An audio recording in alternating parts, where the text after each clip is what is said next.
Olá! Então, na última aula, nós discutimos que o RNA, após transcrição, que é realizada no núcleo das células, o RNA, ele é subdividido em 3 tipos, que é uma delas o RNA mensageiro, o ribossomal e o transportador. O RNA ribossomal, nós já discutimos então na última aula, que ele compõe a estrutura dos ribossomos enquanto organela celular e o RNA ribossomal, então, como componente do ribossomo, atua como matriz para que as reações de síntese proteica guiadas pelo código genético aconteçam.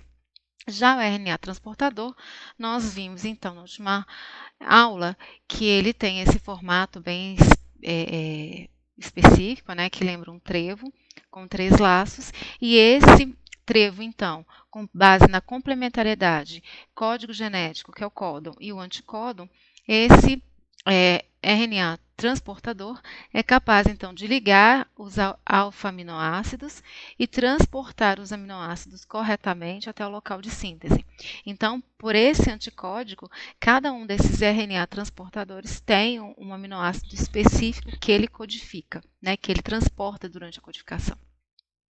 E aí nós discutimos, então, fechamos a aula discutindo que os aminoácidos, os 20 aminoácidos proteicos que vocês já conhecem, que compõem as proteínas de modo mais comum, né, precisam, então, passar por uma reação, que é uma reação de ligação do aminoácido ao RNA transportador, que é uma reação catalisada pela enzima aminoácido RNA transportador sintetase, e é uma síntese ainda que tem uma enzima e uma coenzima, e a coenzima é o ATP, que possibilita que essa reação de transferência de grupo acila converta esse oxigênio em um bom grupo abandonador após a reação com ATP e após a fosforilação desse grupo.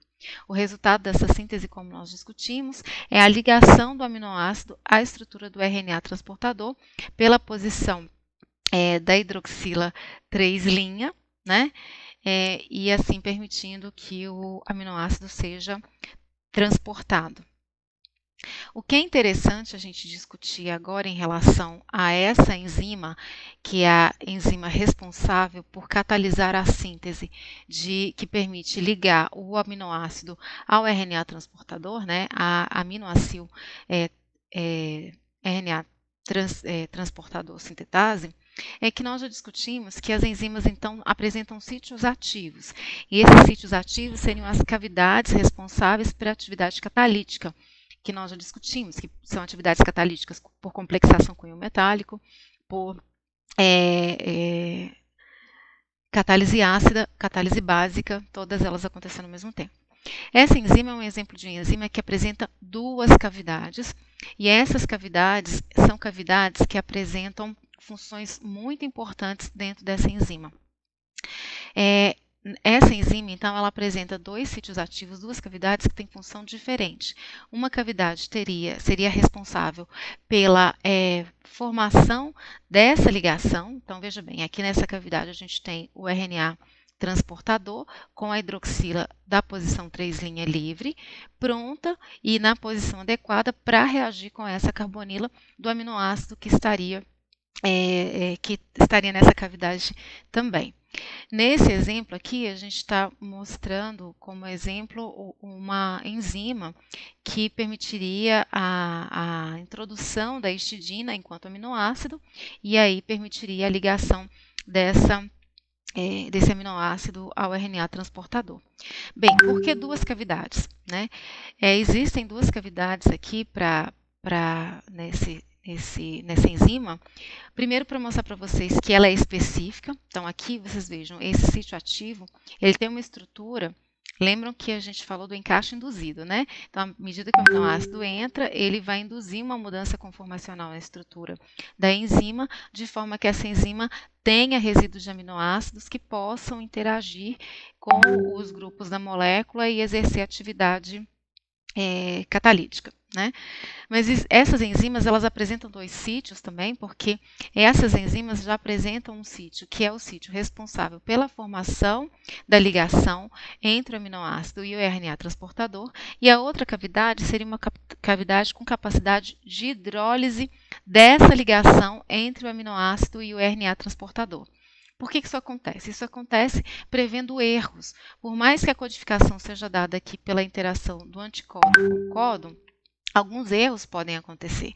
Qual que é um erro comum de se acontecer? Um erro que pode acontecer, por exemplo, é que um RNA transportador que seria específico para a valina, ele pode, em algum momento, por algum erro na leitura desse código, trazer a treonina. Qual seria a origem desse erro? Se a gente compara aqui os dois aminoácidos, a gente percebe que aqui o grupo R da valina é um grupo metila, cuja massa é 15, né? É 12 do carbono mais 3 dos hidrogênios. Se a gente observa o grupo R da treonina, a gente percebe aqui que a massa já passa a ser 17, né, por conta de 16 do oxigênio e 1 do hidrogênio. É uma diferença muito pequena, então, em termos de tamanho da estrutura, em termos de massa, são estruturas parecidas e um erro dessa natureza poderia acontecer. Mas vejam, por que esse erro, na hora do encaixe do aminoácido, que poderia levar à confusão de uma valina com uma treonina no sítio ativo, poderia acontecer, mas por que um aminoácido que seja específico, por exemplo, para a valina, por que se ele se ligar à treonina, ele não leva para fora da cavidade da enzima o aminoácido errado? Justamente porque existe um segundo sítio responsável pela hidrólise da ligação do aminoácido errado. E olha como é que é interessante a previsão dos erros de leitura. A valina é um aminoácido apolar, né? Já a treonina seria um aminoácido de natureza polar. Então, como funciona? O sítio de reação de acilação que permite a ligação do aminoácido ao RNA transportador seria um sítio com características hidrofóbicas, né? Já o sítio de hidrólise da ligação entre o aminoácido e o RNA transportador, que já é um sítio de hidrólise que prever este possível erro, ele já é um sítio que já sabe que um erro possível seria confundir a valina com a treonina. Então, esse sítio de hidrólise, no caso específico, né, para esse exemplo que eu estou dando, o sítio de hidrólise seria aquele sítio responsável por quebrar a ligação do aminoácido com o RNA transportador, seria um sítio de hidrólise hidrofílico. Então, o que acontece, gente? Que é fácil, que a enzima prevê esse erro, né? Se no lugar da valina for trazida a treonina, essa ligação entre o aminoácido e o RNA transportador fica sendo um complexo, né, de maior polaridade. Tendo mais polaridade por ter ligado a treonina e não a valina, esse complexo formado entre o RNA e o aminoácido fica mais hidrofílico. Então, ele tem afinidade pela cavidade de hidrólise. Então, assim que a ligação é feita, ele, por ter afinidade com a cavidade de hidrólise, por ser uma cavidade hidrofílica, uma cavidade também polar, esse conjuntinho entra aqui na cavidade de hidrólise, a ligação se quebra, o aminoácido é hidrolisado, é retirado, e o RNA transportador fica livre de novo. Entenderam? Então, esses erros, as possíveis trocas que podem acontecer entre os aminoácidos, pensando nessa questão de tamanho da estrutura, natureza de massa, tamanho, elas já são previstas e são corrigidas antes que o RNA transportador saia levando o aminoácido errado, porque a enzima considera dois sítios, um sítio que liga e um sítio que desliga o aminoácido. Então, se o erro já ocorre, o sítio que quebra essa ligação errada, ele já tem uma afinidade prevendo esse possível erro. Então, é muito interessante porque, ao longo desse desenvolvimento, desse aparato celular para a síntese de proteínas, a maioria dos erros foram previstos e eles são evitados, porque os erros são muito possíveis, né? É só vocês verem esse exemplo aqui, como eles são parecidos estruturalmente. Mas esses mecanismos foram desenvolvidos e são bastante interessantes. Mas mesmo assim os erros acontecem. E aí, reforçando para vocês por que é importante cercar bioquimicamente esses erros, aqui eu trago um exemplo específico que eu já discuti com vocês, que é o caso das pessoas que desenvolvem anemia falciforme. Tem toda uma questão genética de genes, da discussão de gene dominante e recessivo, que não é o escopo da aula, para discutir anemia falciforme, mas em linhas gerais, dentro do que é o escopo da aula, o que a gente percebe, né? As hemácias, né, enquanto células do sangue, elas possuem uma proteína, que é a hemoglobina, e a hemoglobina, então, responsável pelo transporte de oxigênio, ela é codificada, então, por uma sequência de DNA, que é o que a gente está discutindo. Essa sequência de DNA que confere um código genético, como a gente vem discutindo, um gene é uma sequência de 3 bases nitrogenadas que carrega dentro dessa sequência a informação para que seja trazido um aminoácido e esse aminoácido trazido seja incorporado durante a síntese proteica. Então, no caso de uma síntese então da cadeia da hemoglobina, uma hemoglobina considerada saudável, o código que codifica a entrada do ácido glutâmico na sequência proteica, né, que está sendo construída, é o código guanina, adenina, guanina, né? De uma das fitas, complementar com a outra fita, citosina, timina, citosina. Essa codificação ela é específica para o ácido glutâmico e na síntese da estrutura primária da proteína, como vocês já aprenderam, nesse caminho de reação é trazido o ácido glutâmico e a gente tem a formação da hemoglobina. Como vocês percebem, devem se lembrar também, o ácido glutâmico é um exemplo de um aminoácido polar. E enquanto aminoácido polar ele vai, vocês já aprenderam, né, que a propriedade que a gente observa para um aminoácido, ela é decorrente do grupo R. Então, aqui nós temos um grupo R polar que vai conferir polaridade ao aminoácido e, consequentemente, vai conferir polaridade também a essa proteína. Tá? Mas algumas pessoas que têm uma mutação nesse código genético, essa mutação ela acontece e percebam essa mutação, né? A informação sem mutação seria citosina, timina, citosina. A sequência de bases nitrogenadas que sofreu a mutação seria citosina, adenina, citosina. Então, essa mudança no código genético, tá? E aqui, diferente daquela mudança que eu mostrei para vocês, que pode alterar uma base nitrogenada, né, que seria por mutação, por transformar uma base em uma molécula que não consegue ser interpretada, aqui é diferente. Aqui é uma mutação que é consequência de questões genéticas, né? Então, quando essa mutação ocorre, vejam, todo o resto da sequência de formação do DNA se mantém íntegra e apenas uma posição é mudada. Quando esse código é alterado para CAC, esse código é o comando para que o RNA transportador traga para essa posição a valina e não o ácido glutâmico. Quando isso acontece, ou seja, no lugar da inserção na síntese da hemoglobina, no lugar do ácido glutâmico, é inserido a valina, a questão que se observa é que a valina, enquanto aminoácido, é um aminoácido de natureza apolar. Né? Vocês vejam o grupo R dela é um hidrocarboneto. A introdução de um aminoácido apolar no lugar de um aminoácido polar faz com que a hemoglobina, que deveria ter esse formato esférico e macio, perca afinidade com o meio, lembrando que a gente está falando de um meio aquoso, e em função de ter uma menor afinidade com o meio, né, ela perde a sua polaridade, é alterada pela introdução de um aminoácido polar, e o resultado disso é que ela assume uma conformação em formato de foice, né, chamado de formato de foice, que é um formato pontiagudo e mais rígido, já que perdeu afinidade com o meio por ter um aminoácido apolar no lugar de um polar. E essa rigidez e esse formato em foice pontiagudo faz com que a circulação sanguínea, então, seja uma circulação sanguínea dolorosa, e dependendo do grau com que essa mutação ocorre, a circulação sanguínea ela passa a ser dolorosa e difícil, né? Os vasos ficam mais congestionados. Então, qualquer esforço maior que seja feito por uma pessoa que tenha essa transformação na hemoglobina, né? Passa a ter um formato e essa alteração que ocorre na cadeia beta da hemoglobina faz com que a hemoglobina seja hemoglobina chamada de S, né? Qualquer atividade física que demande de maior oxigenação e maior circulação sanguínea vai ser acompanhada de dor, de cansaço, fadiga. Então, em função dessa alteração, como eu já falei outras vezes com vocês, a gente tem pessoas que têm que ter uma vida mais regrada. E aí percebam, né?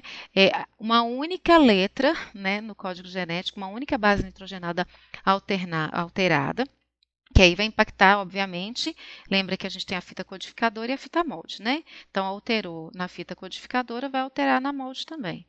Mas uma única sequência que alterou vai determinar um único aminoácido diferente, numa sequência que é gigantesca, mas essa única alteração é suficiente para que a gente tenha uma proteína que não desempenhe a sua função como uma proteína sintetizada de forma regular.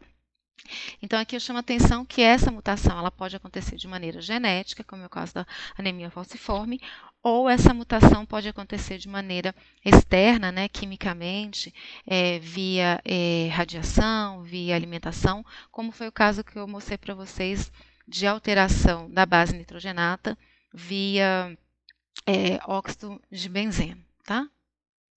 Então, esse slide resume para vocês toda essa história que eu estou contando e agora eu acho que vai ficar mais fácil de entender, porque aqui a gente pode visualizar todo esse processo, tá? Então, na síntese, aí a gente já falou de quê? A gente já falou de síntese de RNA a partir do DNA, que é a transcrição.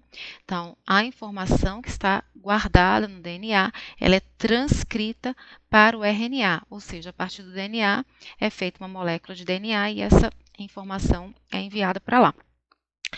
O RNA, então, quando ele é produzido, ele vai conter o código genético e esse código genético vai ser utilizado para a síntese de proteínas. Ou seja, esse código precisa ser interpretado. E a interpretação desse código, que é a síntese de proteínas, é chamada de tradução. É literalmente traduzir a informação que está contida dentro daquela molécula, tá? Então, não confundam transcrição com tradução. Então, o processo de decodificação, que é utilizado na síntese de proteínas, ele tem começo quando? Então, o DNA dentro do núcleo, né? Então, aqui, tudo que está acima do slide, dentro dessa faixa azul, seria o núcleo. Então, o DNA contendo a informação genética, quando as enzimas corretas são liberadas, vocês já viram no slide anterior, o DNA se desenovela e expõe de maneira linear a sua fita molde, a sua fita codificadora. A partir, então, dessa exposição é feita a transcrição, que é a síntese do RNA a partir do DNA. Essa transcrição, então, dá origem ao RNA inicial transcrito, que seria uma sequência inteira com todas as informações que foram obtidas a partir do DNA. Depois, um outro conjunto de enzimas é capaz de processar o RNA transcrito e cortar esse RNA, gerando três outros tipos de RNAs. Um RNA que a gente já viu, que nós chamamos de RNA transportador, um RNA que nós chamamos de RNA ribossomal e o RNA mensageiro. E aí, qual a diferença disso, né? Então, essas moléculas, quando prontas, quando cortadas em RNA mensageiro, ribossomal e transportador, eles vão deixar o núcleo e, ao deixar o núcleo, vão exercer a sua função dentro desse processo de síntese proteica, né, que é a tradução. O que ocorre? Então, o RNA ribossomal sofre adição de proteínas e, ao se adicionar a proteínas, né, ele deixa o núcleo e vai compor o ribossomo, que, como eu falei para vocês, é uma organela celular que serve de matriz para a síntese de proteínas dentro das células. Então, esse RNA vai compor esse ribossomo, então ele tem função estrutural. Então, a gente está falando de uma saída do núcleo desses ribossomos e indo para o citoplasma sanguíneo. O RNA mensageiro é o que carrega propriamente, de forma propriamente dita, o código genético, né, ou códon.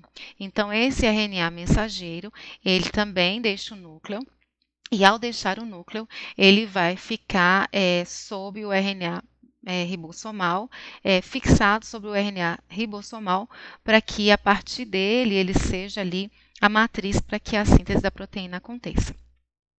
O RNA transportador, ao deixar o núcleo, ele já traz a informação de qual é o aminoácido que ele deve carregar. E aí vocês já viram como é que ele carrega o aminoácido, então é via ligação química. Então ele reage quimicamente com cada um dos aminoácidos e a partir desse momento ele consegue levar o aminoácido. E aí reforçando, não é qualquer aminoácido que é levado, é o aminoácido correto para a síntese correta da proteína demandada pela célula naquele momento.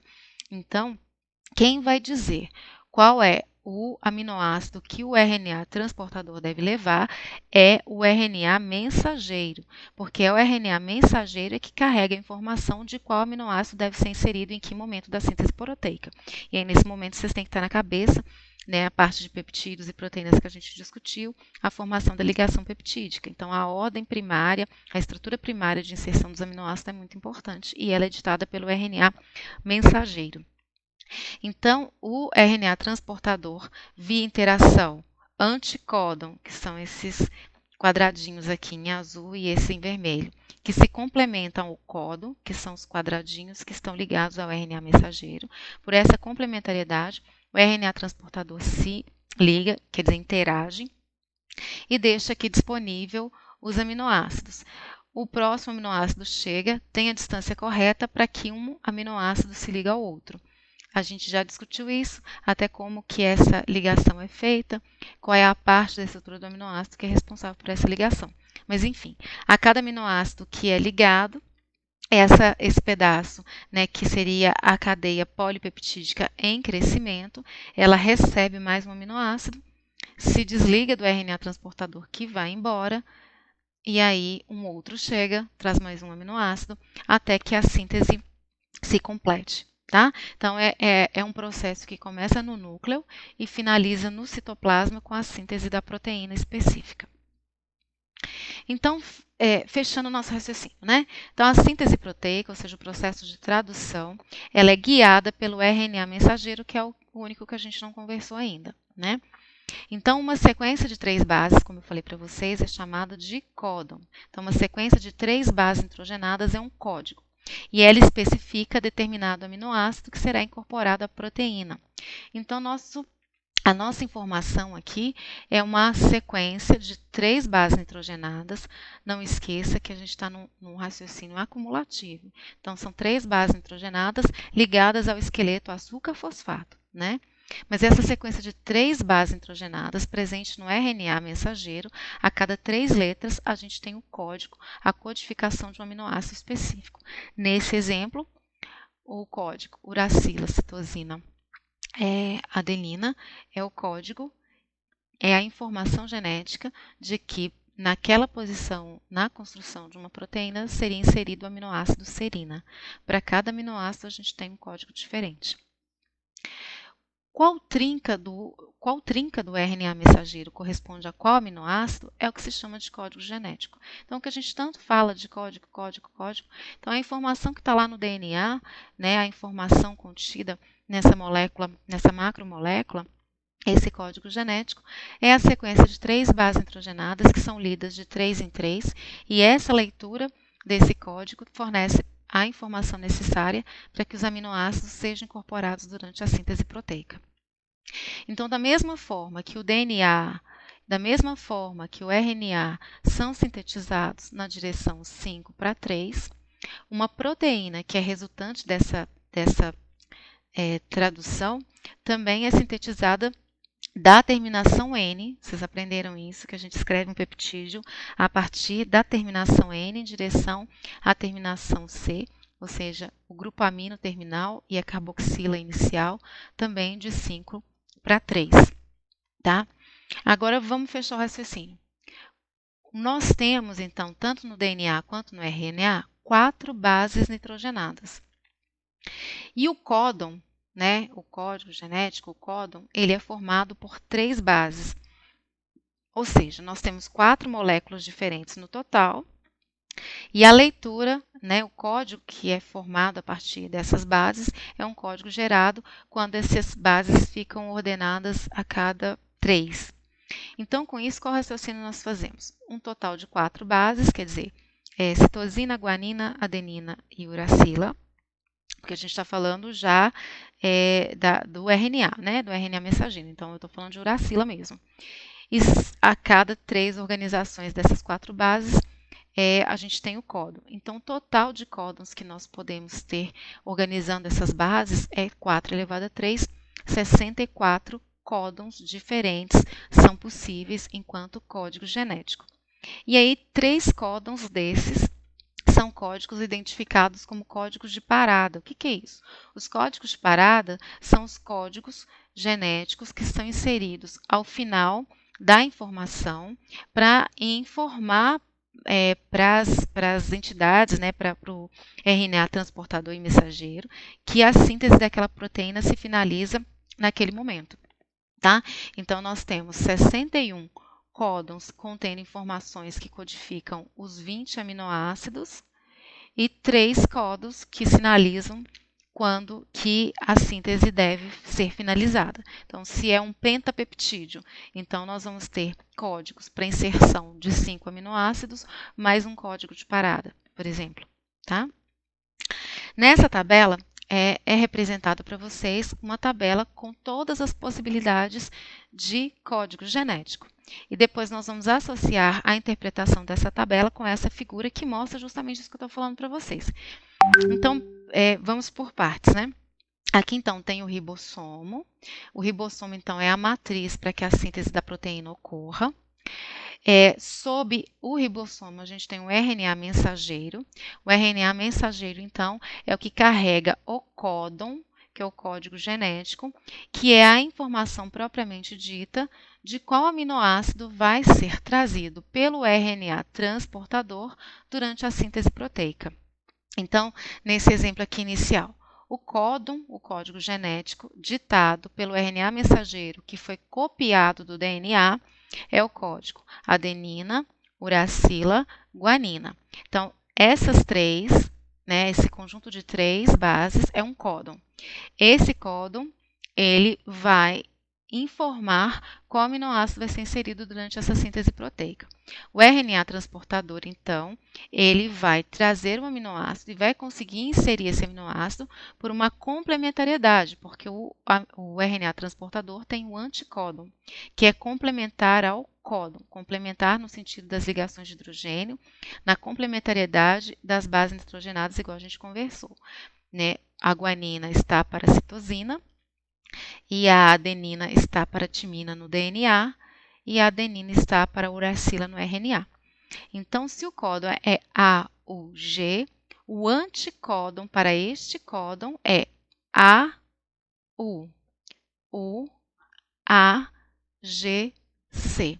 Então, o RNA transportador que tenha UAC, ele é complementar a este códon e ele consegue se ligar neste momento. Esse código, e aqui está o código, esse código é o código que informa que o RNA transportador deve trazer um aminoácido que é a metionina.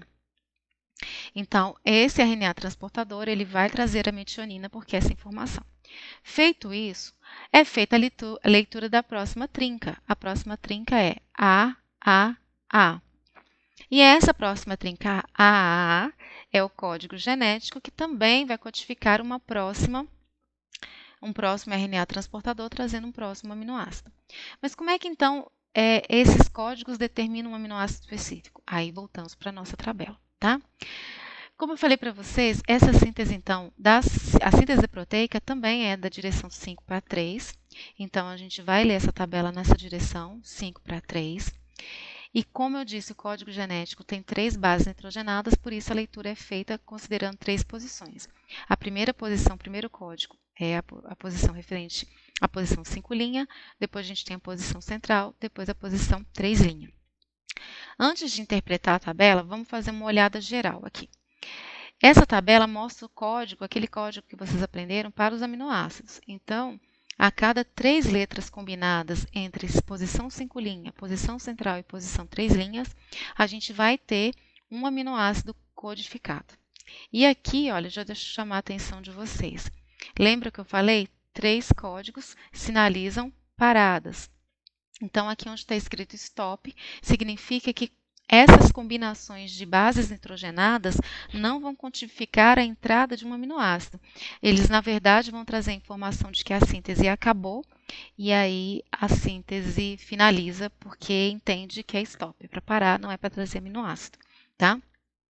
Outra informação interessante que talvez vocês observem é, dentre as proteínas que a gente viu quando nós estudamos essa parte, uma das proteínas talvez menos frequentes, um dos aminoácidos menos frequentes nas proteínas que nós vimos, alguns exemplos, eram, por exemplo, a metionina. E aí, numa olhada rápida na tabela, vocês devem logo verificar que, dentre as possibilidades de códigos que a gente viu no slide anterior, são 61 códigos que codificam aminoácidos. Desses códigos, existem vários códigos que codificam a entrada de leucina, vários códigos genéticos para a entrada de isoleucina, treonina e por aí vai. No entanto, a metionina, existe apenas um código genético que codifica a metionina, por exemplo. Então, isso mostra para a gente a frequência com que alguns aminoácidos vão aparecer nas proteínas, pelo número de códigos que vão ser utilizados para codificar esse aminoácido. Então, vamos pensar. Aqui nesse nosso exemplo, que está representado aqui nessa estrutura, então, como eu falei para vocês, o código genético que nós vamos ler agora é o código genético AAA. Então, o que a gente faz? A síntese é feita a partir da posição 5'.